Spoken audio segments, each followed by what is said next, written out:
And I go back to Sacramento, and I decided to take a few days off to hang out with some of my friends in Sac. I hadn't seen them in a while, so I wanted to go out with them, go drinking and stuff.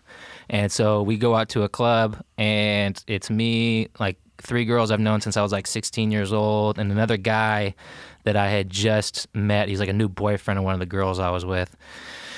Long story short, we're at the club. One of the girls starts throwing up, so it's like, all right. I was like, all right, we're getting out of here. This is over. This is a shit show. So we're outside at this point. She's on the sidewalk. We're just kind of like making sure she's all right. And then the other guy that was there says, all right, I'm going to go grab the car. And I was like, all right, cool. I'll wait here with them. See you in 5 minutes. He goes to get the car. And then 5 guys and a couple of other girls walked by, and a few of them ended up being a part of this Asian gang called Hotboxin, and they ran out of San Francisco. And they take out their phone, like their Snapchat, and they start recording her like as she's like dry heaving on the sidewalk. So I was just like, hey man, like what are you, just being the only guy there, what the fuck are you doing? Like get out of here. And then that of course escalated into an argument.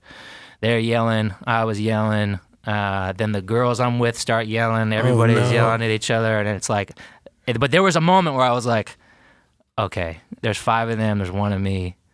I'm gonna have to fight them all if this happens. I was like, maybe I need to de-escalate this. Like everybody relax. So like now I'm trying to just, bring it down, and I'm like pushing one of the girls I'm with back, and the dude's on my back. Out of nowhere, he jumps over my shoulder and just boom, she gets hit square in the face. I'm surprised she didn't get her teeth knocked out. Good God. So I'd see her face just go, just get blasted right in front of me, and I just turn around, and then I start swinging. And I still had my cast on from my hand surgery, so I only got 1 arm, and I'm just punching. As soon as I throw a punch, they're all on me. I'm trapped against this wall pretty much.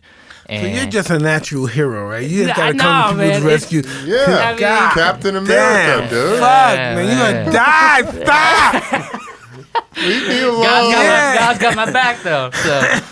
So yeah. So I'm trapped against this wall, and I'm just thinking, all right, Spencer, like just don't fall down because I'm gonna get stomped out. That's how you die. Don't fall down, please. Yeah. So just stay up on your feet. And I'm like, I need to get away from this wall. I bust out of the wall.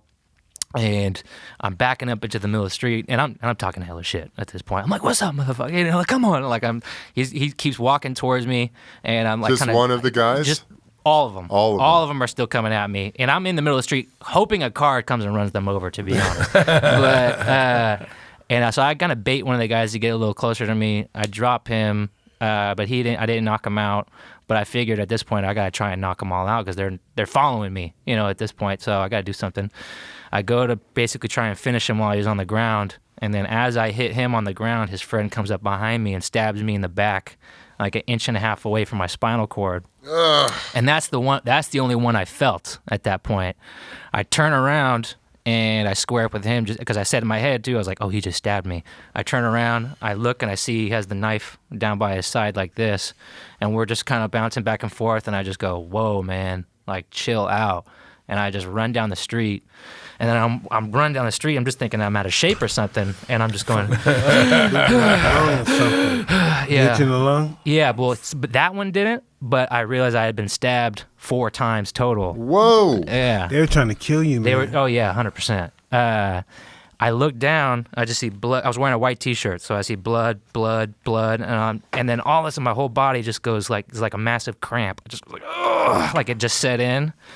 And they collapsed my lung. He punctured my heart, nicked my liver, and then like the one in my back was more of a flesh wound. It missed all my nerves, but thank goodness. I walked down the street. My friends come up to me. A cab driver comes up to me first, and he says, "Hey man, you want me to take you to the hospital?" And I was like, "Oh, yeah, just call 911. Like I'm not trying to die in the back of a cab, And I kind of walked down the street. And my friends come up to me and they're like, oh, it's just like a movie scene. I started to get dizzy, so I'm like, oh, I need to lay down on the ground. And I'd have been so fucking scared if I felt that way. I gotta lay on the ground. It was scary, but in the weirdest way. There's 5 stages to death, right? The first is denial. The last one is acceptance. I pretty much went from denial straight to acceptance. I looked. I was like, are you kidding me? I got stabbed again because this is only 6 weeks after the terrorist attack, right? So very close together. And I just go, okay, I'm gonna die. Like I see how much blood I'm losing. I can't breathe, and my whole body is just cramping up. And so I lay down on the ground, and all my friends come over me, and they're like, they were panicking, of course. And I just pretty much said, like, hey, just tell my mom, my brother, my sister, I love them. It's gonna be all right. And then I closed my eyes and thought I died. And then I woke up to the paramedic giving me a sternum rub, and then whisked me in the ambulance. I was a 6-minute ride to a level 1 trauma center. I had open heart surgery, exploratory surgery, bilateral chest tubes, some weird funky tube in my stomach. But, luckily all the wounds they didn't damage my organs too much. And so the doctor pretty much told me I'm going to make 100% recovery. And so here I am. And Wow.